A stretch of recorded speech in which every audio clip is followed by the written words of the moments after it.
Hello everyone, welcome to logic gates. और आज का सेशन बेसिकली चैप्टर 2 का कंटिन्यूएशन है, जिसमें हम लोगों ने थ्योरी पार्ट को देख लिया था। आज हम लोग क्या करेंगे, practical based means. Hello everyone, welcome to logic gates. मैं हूं शैलेश कुमार और आज का टॉपिक है sample program, basically chapter 2 in Java programming in ICSC computer application हम लोग पढ़ रहे थे, जिसमें elementary concepts of classes and objects के बारे में पढ़ना है। ठीक है, इसमें बेसिकली हम लोगों ने लास्ट प्रीवियस क्लास में क्या देखा, the concept of classes and object के बारे में हम लोगों ने पढ़ा, जिसमें हमारा ऑब्जेक्ट क्या होता है, क्लासेस बेसिकली क्या कहते हैं, उसके बारे में हम लोग ने वहाँ पे डिटेल में जाना है। इस पर्टिकुलर वीडियो में हम लोग प्रोग्राम की मदद से समझेंगे कि एक्चुअली ऑब्जेक्ट्स को क्रिएट कैसे करते हैं, मेथड्स को कैसे क्रिएट करते हैं और ऑब्जेक्ट को कॉल कैसे, मेथड्स को कॉल कैसे करते हैं ऑब्जेक्ट के हेल्प से। और basically different types of program को पहले हम लोग डिफरेंशिएट करेंगे। पहले प्रोग्राम को हम लोग स्टैंडर्ड मेथड से लिखेंगे, देन उसके बाद ऑब्जेक्ट ओरिएंटेड मेथड से लिखेंगे। ठीक है,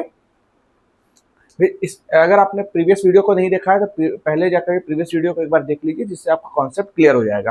ठीक है, so now I'm going to start the topic sample program to find the sum of two number. Basically first of all I am writing the program with the help of the standard method, जो normal method होता है programming का, उससे पहले मैं programme लिखता हूँ, उसके बाद फिर मैं उसको रिलेट करूंगा ऑब्जेक्ट ओरिएंटेड मेथड से। तो सबसे पहला चीज स्टैंडर्ड मेथड यहाँ पे लिखना है।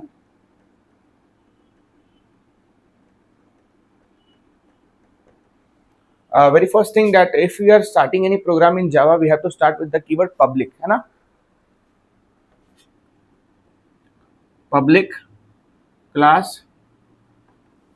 sum add, I am taking public class add, inside that curly brackets I am opening over here. The curly bracket, the code which is enclosed under the curly bracket are known as the block of code. ठीक है, ध्यान रखिएगा, copy में note करते रहिएगा। Whenever you are seeing the lecture, must you have a copy and a pen with you to note the important points in your notebook. After that, we'll write the public static void main string arguments. ठीक है, ये very basic है हमारा, हम लोगों ने previous lectures में भी देखा है इस चीज को, कि पहले हम लोग क्या करेंगे, पब्लिक क्लास को हम लोग इनिशिएट करेंगे, देन आफ्टर क्लास डिक्लेरेशन हो गया, देन मेन मेथड, जिसको हम लोग मेन मेथड कहते हैं। आफ्टर दैट यहाँ पे भी हम लोग क्या करेंगे, कर्ली ब्रैकेट का साइन देंगे। ये हमारा अब हो गया main method, means actual program will be inside this particular main method. ठीक है, अब क्या करेंगे, हम लोग वेरिएबल डिक्लेयर करेंगे।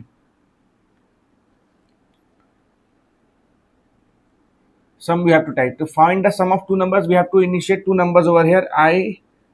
Int a equals to 10, int b equals to 20. We have to initiate two numbers over here, two values over here, and now I am to find the number, sum of them. Int sum equals to what I write, a plus b. I have written over here formula. I have taken first, I have taken the two variables over here, a and another variable b over here, and then I have find out the sum of these two variables over here. Then I'll use the keyword system.out.println the sum of two numbers equals to double quotation. This is my string which is written inside the double quotation mark. ध्यान रखना है आप लोगों को। और जैसा जिस particular case में हम लोग ने सम को लिखा है S capital, after that other are in small, so we have to write in the same condition over here, है ना। so plus is basically the plus operator over here, no it's not performing the functionality of addition over here।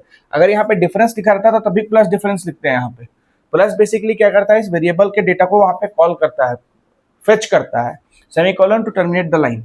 ना print हो गया data, main method close, class close. अब इस programme को हम लोग समझते हैं कि इसके अंदर क्या क्या एलिमेंट्स हम लोगों ने ऐड किए हैं। Very first thing, this is known as class declaration। class declaration ये बेसिकली क्या होता है, public is our access specifier। access specifier का मतलब होता है it defines the scope of the program। Scope का मतलब होता है रीच, कितना दूर तक ये पर्टिकुलर प्रोग्राम रीचेबल है। तो whenever we used to write the public keyword over there, means public is accessible everywhere। इस क्लास के particular all the elements are accessible everywhere inside और outside the class. Class is basically what? Keyword. This is the actual class name. Again, access specifier. After that, static. Static is what? A modifier. इस modifier के बारे में higher classes 10th में पढ़ेंगे इसके बारे में स्टैटिक डिटेल में. void is the return type. Return type. Main is over here a method. Main is the method name and this is string arguments. This is by default written over here. Now after that, this is known as dynamic initialization. दो प्रकार का initialization होता है my dear students. First is known as a static initialization. Another one is known as a dynamic initialization. दोनों ही को पढ़ना है. Okay, I have written the program in the form of dynamic initialization. आगे के chapters में उसको पढ़ेंगे detail में. ठीक है. तो first of all, what is this? This is known as the data type. This is known as a variable.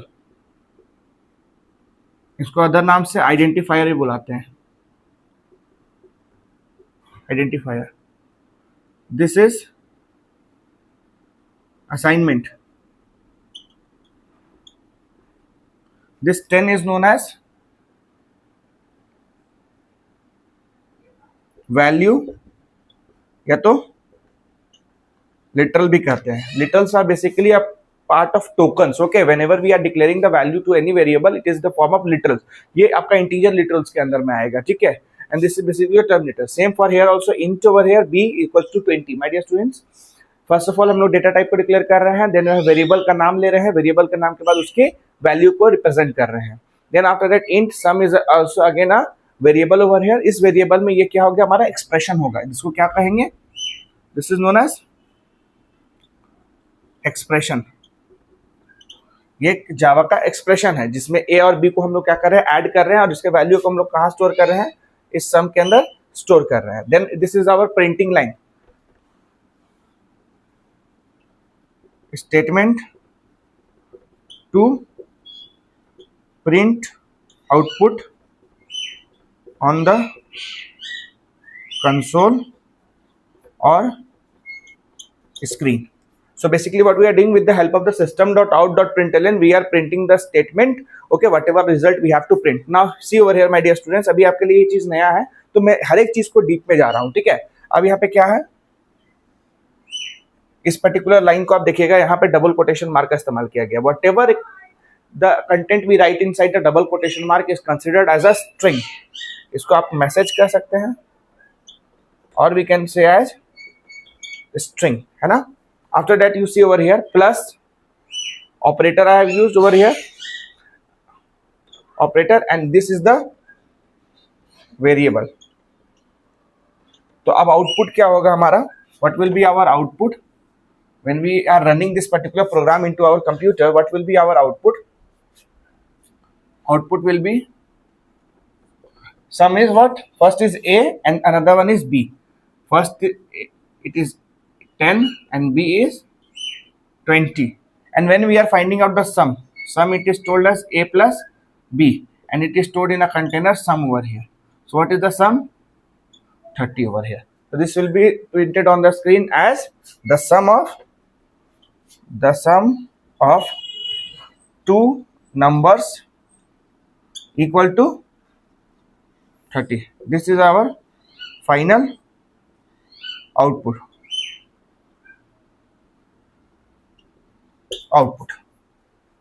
Understood everyone? एक बार वीडियो को फिर से रिकैप कर लीजिएगा. ठीक है. पीछे जाइएगा, सभी चीजों को एक बार नोट करते जाइएगा कॉपी में. सारी चीज बहुत ज्यादा इंपॉर्टेंट है क्योंकि अभी आप क्या करें? Basically when you are going to the Java program, आपको हर एक चीज का मतलब पता होना चाहिए, है ना. हर एक चीज का मतलब पता होगा तो प्रॉपरली प्रोग्राम को लिखने में आसानी होगी. ठीक है. उसका इस्तेमाल, उसके uses, advantages, okay, dos and don'ts के बारे में पता होना चाहिए. अब केस सेंसिटिव नेचर है जावा, तो उसको भी हम लोग को दिमाग में लेकर के चलना है. अंडरस्टूड और नॉट? इसमें स्ट्रिंग एस आपका कैपिटल रहेगा, बाकी सब स्मॉल. ये आपका डिपेंड करता है case. Basically we consider as you write in the normal case. First letter capital लीजिए आप, उसके बाद you can take whatever you can write, means जरूरी नहीं है कि आपको फर्स्ट लेटर कैपिटल ही लेना है, ठीक है, डिपेंड्स अपॉन, इसका केस आपके ऊपर डिपेंड करता है कि whatever you want you can just write over there. Is it clear or not? तो this is basically a standard form of writing a Java program. So after this I'll be writing the same program in the form of methods and objects over here.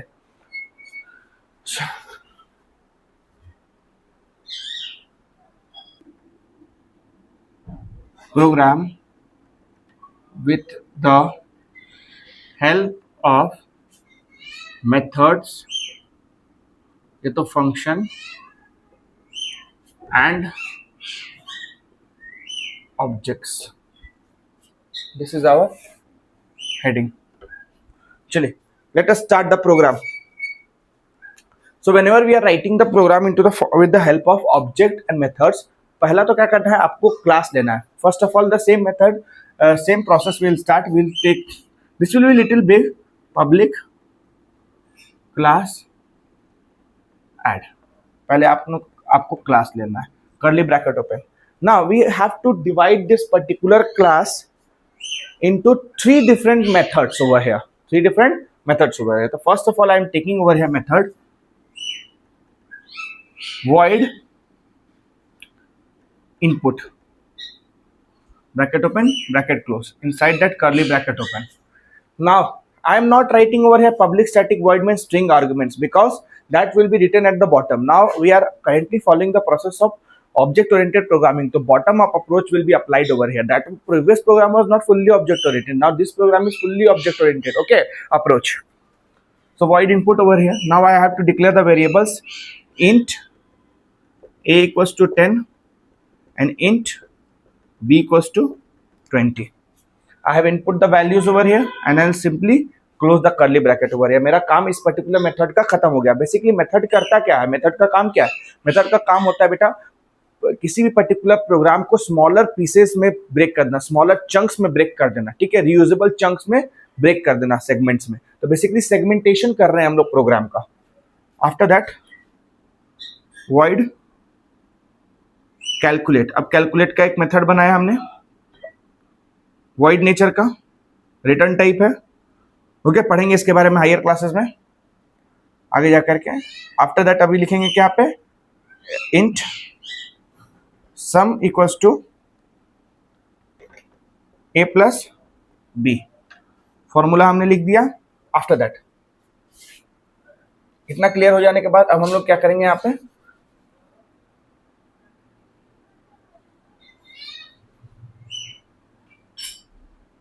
Will write over here void, एक method बनाते हैं display, void display बनाया हमने. Inside this what I will write system dot out dot print ln the sum is plus, as usual the value sum over here will be passed sum. चलिए, ये काम खत्म हुआ. तो अभी प्रोग्राम हमारा खत्म नहीं हुआ है, अभी प्रोग्राम हमारा हाफ फिनिश हुआ है, हाफ अभी बाकी है. After that whenever I am completing my segmentation of the program, then I have to declare the main method. The main method is what, public static का स्मॉल होगा, void main string arguments, bracket open करेंगे, ठीक है. Then we are opening the bracket. Inside that क्या लिखेंगे, public static void में string arguments we have done. ना अब हमको ऑब्जेक्ट बनाना पड़ेगा. ऑब्जेक्ट किसका बनेगा, ऐड का. ऐड क्लास का ऑब्जेक्ट रिमेंबर कीजिए, प्रीवियस क्लास में बताया है किस तरीके से बनता है, using the help of constructor. Add object one, object का नाम ले लेते हैं ऑब्जेक्ट वन हम लोग, ठीक है, या A1 ले लेते हैं. We are taking the object as A1, बीच में स्पेस रहेगा, equals to new add, bracket open bracket close semicolon. अब इस ऑब्जेक्ट की मदद से आपको इस ऑब्जेक्ट का नाम लिखना है, यहाँ पे डॉट देना है. डॉट दे करके पहले मेथड का नाम लिखेंगे, वॉइड हटा करके, input bracket open bracket close, फिर से A1 लिखेंगे, A1 डॉट ये कैलकुलेट, और A2 A1 dot display bracket open bracket close, main method close, class closed. अब इस प्रोग्राम को हम लोग समझते हैं। सबसे पहला चीज, this is our class declaration, class, ये कमेंट्स लिख रहा है, डबल स्लैश का मतलब कमेंट्स होता है, अभी पढ़ेंगे आगे जाकर। दिस इज आवर मेथड, ध्यान रखेंगे मेथड और फंक्शन सेम चीजें होती हैं, तो कभी मेथड हो सकता है, कभी फंक्शन में लिख सकता हूं। बेसिकली ये क्या है, void, void is the return type, okay, this is the method name, okay, this is the declaration of the variables. After that this again is a method. तो पहले हो क्या रहा है, पहले आपने 10 और 20 पास किया वैल्यू वेरिएबल्स का, अब ये इसमें पर्टिकुलर इस मेथड में स्टोर्ड है ना, इसका वैल्यू कहाँ पे ट्रांसफर हो रहा है, कैलकुलेट में ट्रांसफर हो रहा है। कैलकुलेट में ट्रांसफर होने के बाद एक सम वेरिएबल है, वो इस दोनों वेरिएबल्स के सम को कैलकुलेट करके अपने अंदर स्टोर करके रखता है, ठीक है, वो भी इंटीजर फॉर्मेट पे।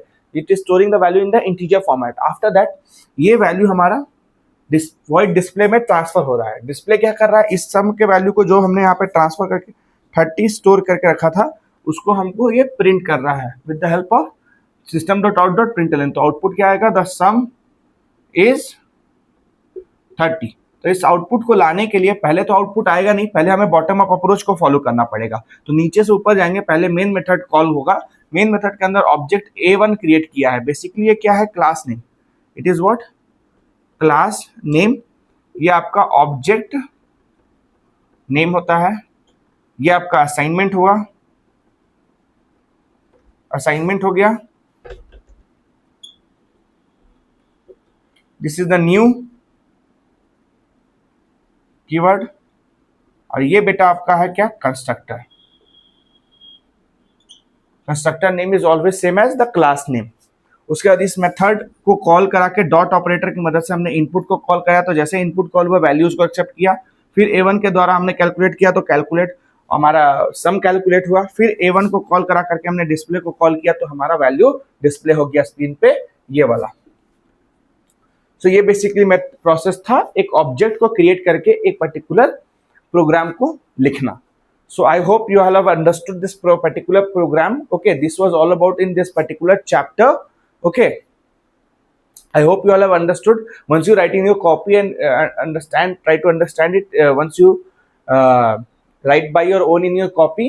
Okay, so that you should have a practice of writing this type of questions. Okay, see, in class 9th we don't have such type of program to be written in class 9. In class 9 we have the standard way of writing the program. ये particular method हम लोग class 10th में इस्तेमाल करेंगे। ये पूरा programming methodology class 10 के लिए होता है, बट चैप्टर का कंटेंट था तो उसको आपको समझाना था। So I hope you all have understood the content.